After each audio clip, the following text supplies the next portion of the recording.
Idući artikl koji je u ponudi je također komplet koji dolazi u sklopu 2 artikla. Znači u ovoj promotivnoj cijeni koja stoji na vašim ekranima i koju možete vidjeti uz broj telefona za narudžbe, možete vidjeti da možete za ovu cijenu, kažem, dobiti i narukvicu, ali također i naušnice koje dolaze u paketu, odnosno u tom kompletu zajedno.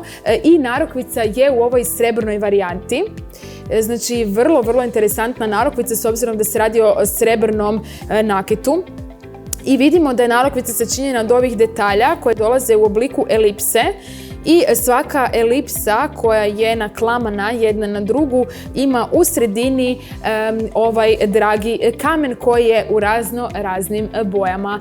Pa tako vidimo kombinaciju ovog turkizno-plavog dragog kamena, također u crnoj varijanti, u bordo crvenoj koja podsjeća na drago kamenje u crvenoj boji i ovaj tamno-zeleni dragi kamen također. Možemo i vidjeti kako otprilike narukvica izgleda kad je stavimo, znači, na ruku. Vrlo jednostavan model, onako decentan. I što se tiče ovog srebrnog dijela koji u sredini, znači, ima drago kamenje, vidimo da imamo, znači, ove sitne cirkone, tako da možete i vidjeti da se ovaj dio presijava na svjetlu, odnosno pod svjetlima reflektora.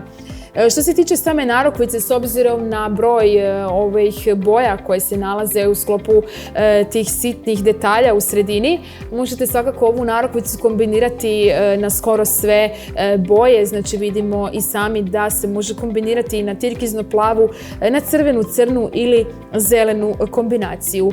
Uz ovu predivnu narukvicu u kompletu također dolaze i naušnice koje su ovako na kukicu, vrlo jednostavne za stavljanje i za skidanje. Znači radi se o naušnicama koje su isključivo za probušene uši. Vidimo srebrnu naušnicu koja također u sredini, znači, ima ovaj turkizno-plavi detalj, kao što je to slučaj sa turkizno-plavim detaljom i na narukvici. Svakako možete naručiti naš artikl na naš broj telefona što brže.